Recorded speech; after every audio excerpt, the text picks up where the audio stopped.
other distinguished invitees, participants to this event. Indeed, it is, I would consider it as a matter of privilege for me to felicitate a legendary person, Sri Tiruseni Viswanathan, for what he has done.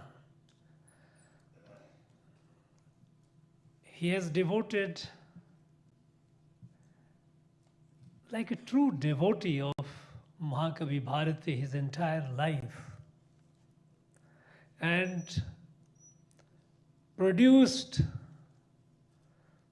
that the work that is going to be the lasting legacy and heritage for generations to come. When I first met Tiruseni Viswanathan and I saw the huge collection, my reaction was that, look, you have accomplished a mammoth task, complete work of life and work of Mahakavi Bharati. And then he promptly reacts, he says, no, I have not yet completed his work. Still there is so much to explore.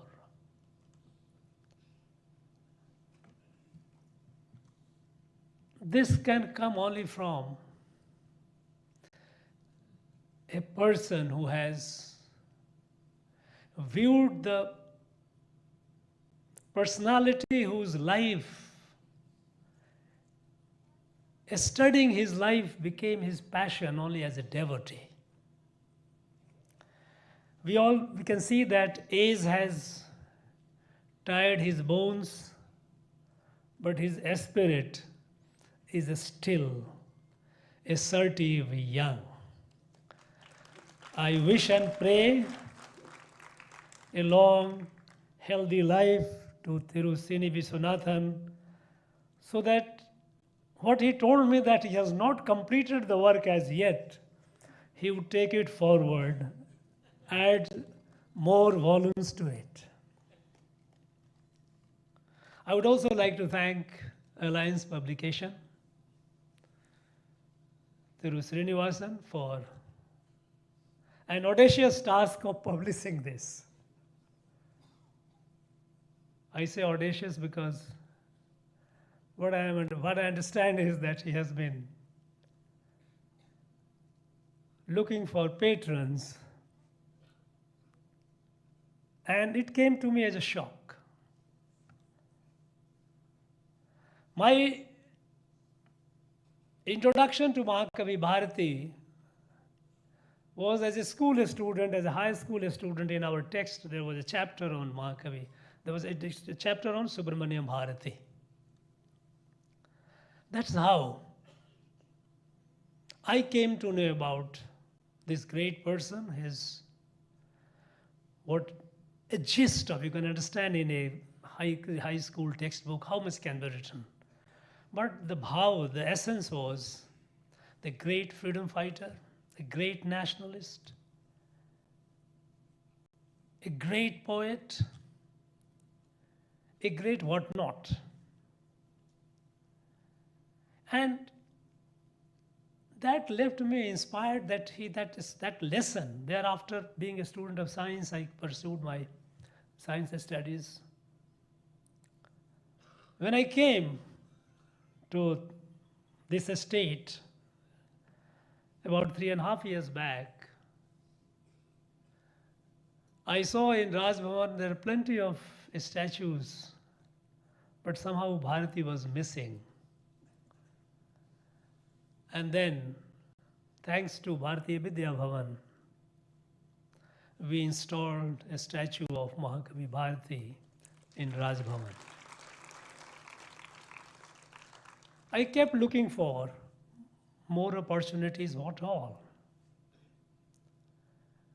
How to shed the legacies of the colonial rule and come to terms with our present reality as an independent,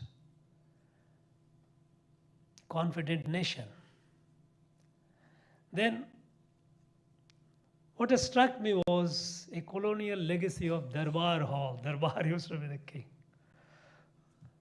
And he said, no, Darbar Hall has no business to stand as a Darbar Hall. It has to be rechristened. And then we thought, who could be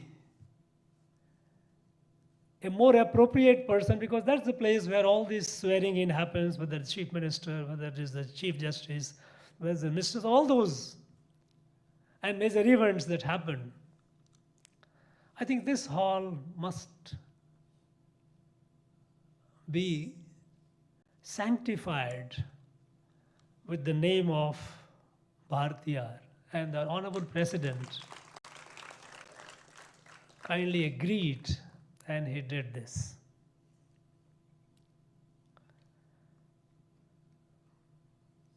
I must confess that my knowledge of Bharati's work, Bharatiyar work, is very limited,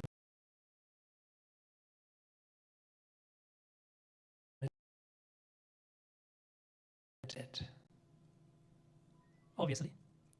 But I can also claim that you need not know all the work. One has to be, there are a lot of experts sitting here on the dais, they know much more, they can talk about Mahakavi for days together.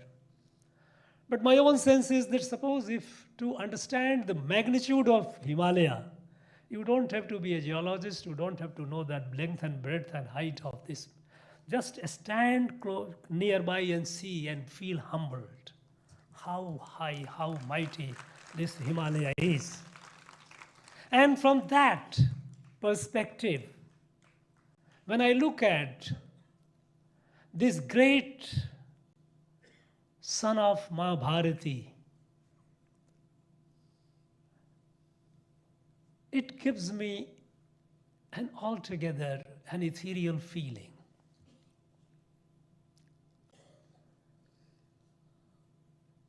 A great lover of Tamil language. I think the amount of service that he has done to Tamil language, I don't think there could be parallel. There are many great writers, great poets, I don't deny that. But in the last 1 or 2 centuries, if there is anyone who has done so much service to the language, in my understanding, my limited understanding, I don't think anyone can come close to him. He was a proud Tamilian.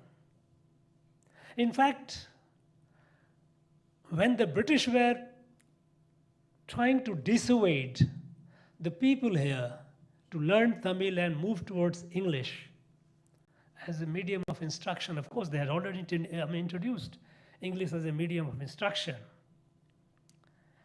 And they encouraged by various means, by inducement, by threat, by coercion, people to move away from Tamil. They called Tamil a vernacular language. We know vernacular what it means. A language of a born slave. That is the literal meaning of it. They didn't consider it as a language. And at that time, how Mahakavi responded, I came across one letter to editor in 1900 and, if I remember correctly, perhaps 1916, 19th October. Those days when the British were persuading at various levels and coercing at the ground people to move from Tamil to English, J.C. Rollo, who was the principal of Pachayappa College, he was on a campaign also to say that the only capable language to express philosophy, science, higher ideas is English. Tamil is not competent, is not. At that time, it was Mahakavi Bharati who responded with a strong rebuttal. Say no, Tamil is far more capable of scientific and philosophical expression than English. Not only that, he was a great proponent of education in mother tongue. He says that I firmly believe that the most scientific and humane way of imparting instruction, the knowledge, is the mother tongue. He resisted, he stood like a mountain to the British attempt to remove Tamil, downgrade Tamil, and promote English, create a sense of inferiority complex among the people about their own mother tongue. He was a proud Tamilian who did so much service to the language. But he was also a very proud Bharati. He sang song, umpteen number of songs. We heard the children singing some of those songs. He was a devotee of Ma Bharati. Bharatiyar, I would not consider him as a mortal being, a human being. He was a divine incarnation. What he did was humanly not possible for even an extraordinary human being. He was way beyond.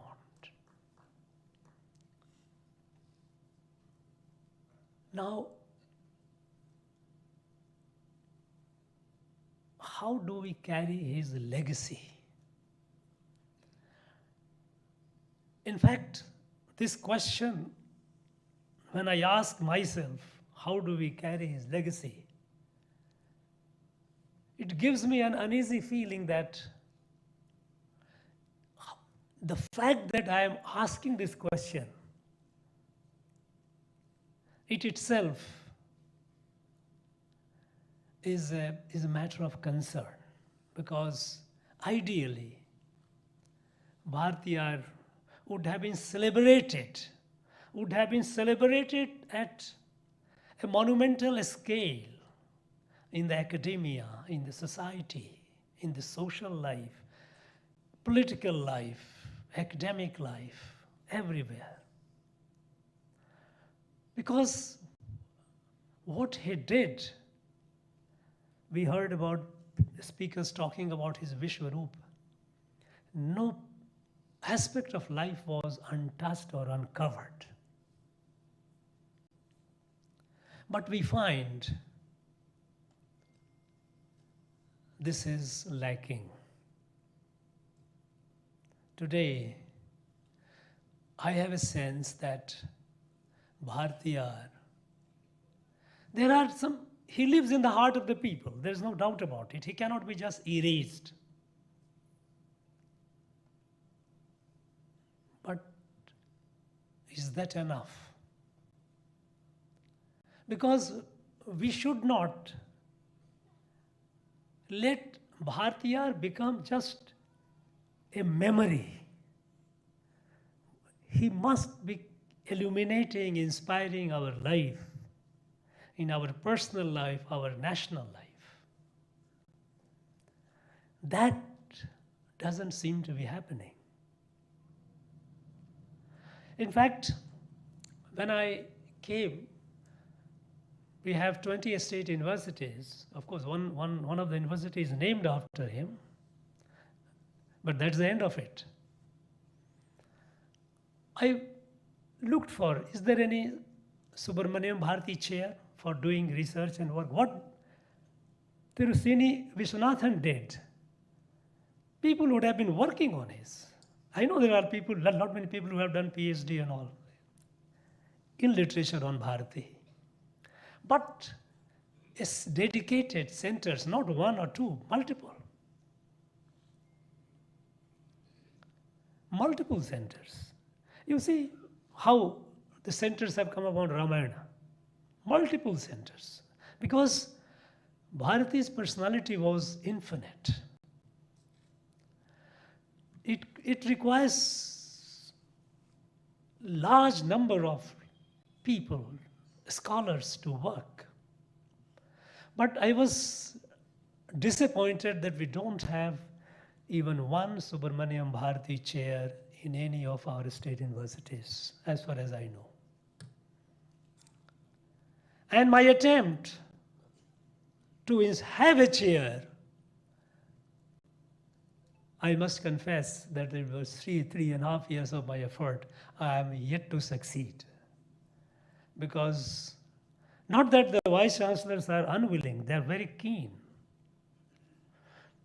But they come under extreme pressure and threat.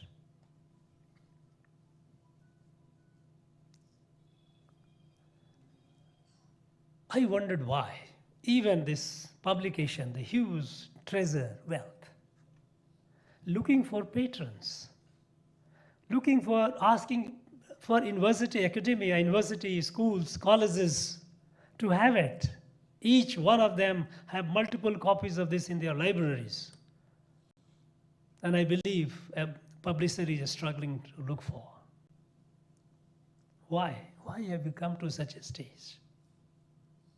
Come to think of this a great event today is a historic event, and I find this auditorium empty. Where have we reached?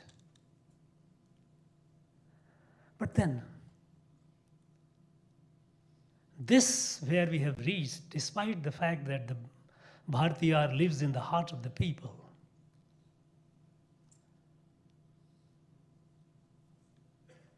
it has to be overcome. Because we need him, we need his work, and I'm sure it will happen.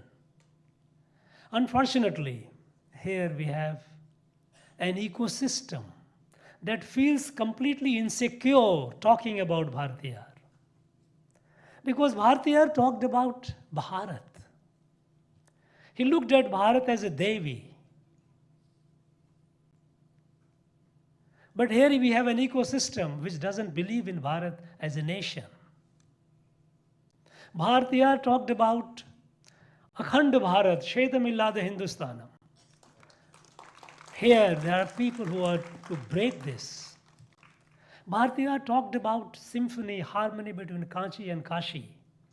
But here you have an ecosystem that divides the north and south. Bharatiyar praised Vedas. Here we have people who hate Vedas. Bharatiyar believed in inclusive existence of the whole Bharat Samudaya. We heard the prayer. But no. And so, given the fact that we have an ecosystem which feels insecure with Bharatiyar, what to do? What do we do next confronted with such a situation? You know, like the character or the very nature of our country, Bharat, has been that such treasures have been preserved and cherished and celebrated not by establishments, but by the people, by the society. It is a society which has to take the ownership of Bharatiyar's legacy, what he left behind. Because the ecosystem, since it feels challenged because the two cannot coexist. So, and the fact that the Bharatiyar lives in the heart of the people, he cannot be publicly downgraded. He cannot be insulted. People will not tolerate that. So that ecosystem has adopted a strategy of active indifference and passive hostility. Active indifference, don't talk about him. Don't have a chair or a study about him. Indifference could be passive as well. that you are not interested. It's not the case. It is active indifference and passive hostility. Because someone wishes to do, for example, I told you creating a chair in the name of Bharati in the university, to put the pressure. No, don't do that. Without being loud and open about it. Now, in this situation, I think the responsibility lies with the society. Bharat, long before it became a political state, has been a cultural civilizational nation. It has survived for thousands and thousands of years, not only survived but prospered. Society has taken the ownership of the legacies of the great people. If Ramayana, if a story of Sri Ram is here lives in the heart of every Bharatiya, it's not because of Indian state or any state. It is because the society took the ownership. What Valmiki did, what Kambar did, what Tulsi did, they did the work and left it. But society adopted it, assimilated it. And I am confident that Tirusini Viswanathan will be remembered for all time to come, like as we remember Kambar and Tulsidas, what he has done. But then, that work has to be what the work he has done. The legacy of Mahakavi Bharati has to be, its ownership has to be taken up by the society. By the non-state universities, university colleges, schools, they have to take up. Because expecting the establishment to accept it, I tell you, somebody said that perhaps there was an element of corruption. They wanted at some point of time, they wanted a cut from the publisher. I don't agree with that. There is no dearth of money here. Therefore, no, they can have money from other sources. I think because Bharatiyar is an existential threat to that ecosystem. So expecting that ecosystem to adopt it, I don't see that is happening, unlikely. So long the ecosystem is in a position to thwart it. It will happen. There's no doubt about it. Time will come. It will happen. But we don't expect it happening anytime soon. It may take some time. But until then, the private universities, even technical, because it's not that Bharatiya, what he did is not just, technical universities are not just sort of producing graduates and PhDs only in technical matter. They also produce good human beings, good citizens. So universities, non-state universities, colleges, schools, they have to take the leadership. We have to have many Bharatiya clubs. There were existing clubs. I'm told that there were some groups and all, they're all dormant. Or when those who are active, I was surprised when I find there's Vanavil Ravi on the Bharatiya's birthday coming and we all gave shoulder. I have happily lent my shoulder to carry Bharatiya. But I thought that Bharatiya on this should have been carried on the shoulders in every street of this state, not only here. Why is it that Prime Minister Narendra Modi has to set up a Subramanian Bharati chair in BHU? Why not we have a Subramanian Bharati chair here? Here we talk about Tamil language, in the same way that for 6 decades, rulers of this country talked about removing poverty. And they kept adding number of poor. In 1947, we were the 6th largest economy.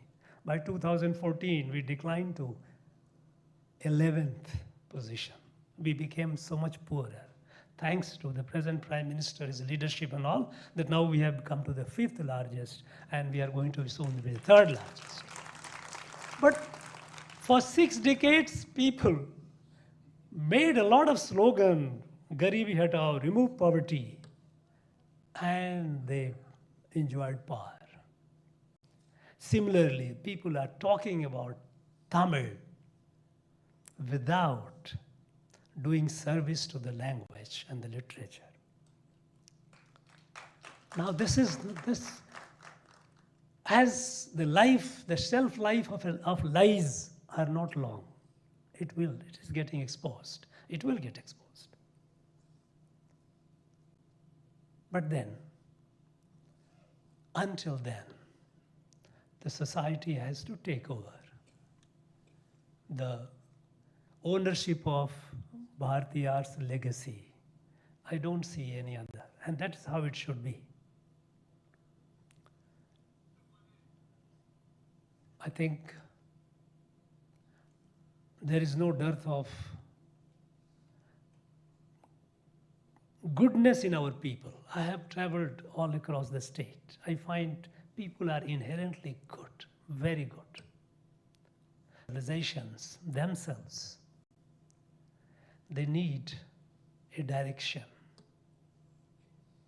And I think, who could be a better guide than Mahakavi Bharati? His lessons, his life. We are trying to, in fact, I have urged the publisher to have it translated in other Indian languages so that we take it to the rest of the country.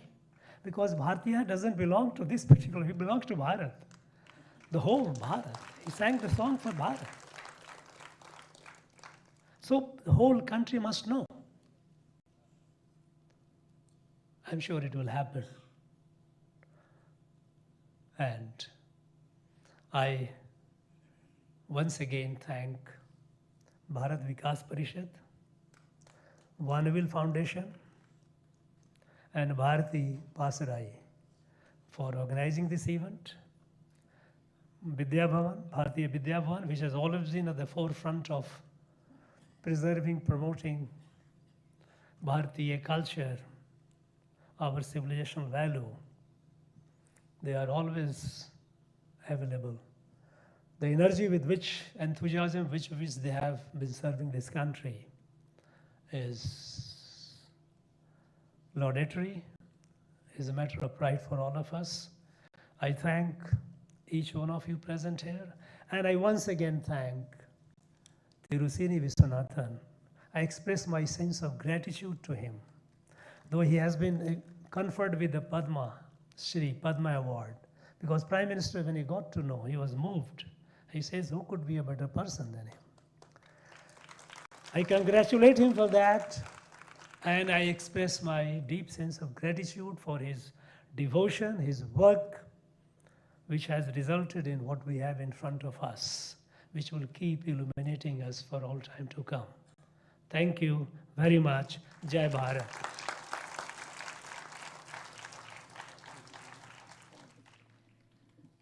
धन्यवाद माननीय राज्यपाल महोदय, आपकी उपस्थिति से यह अभिनंदन समारोह वाकई में भव्य बन गया है. Thank you very much. After listening to luminous addresses today, the speeches of greats here on the dais, today one is surely impelled to internalize two irrefutable verses of Mahakavi Bharati. Bharatiyar சொல்றார், நெஞ்சுக்கு நீதியும் தோளுக்கு வாழும் நிறைந்த சுடர் மணிப்பூன். He fuels us to delve deep into the physical limitlessness. And then from there on, he takes to make us realize that we are aham brahmasmi, to make us be resident in Anandamaya Kosha, as the Panchakoshas say. He says, மோகத்தை கொன்று விடு அல்லால் எந்தன் மூச்சை நிறுத்தி விடு தேகத்தை சாய்த்து விடு அல்லால் அதில் சிந்த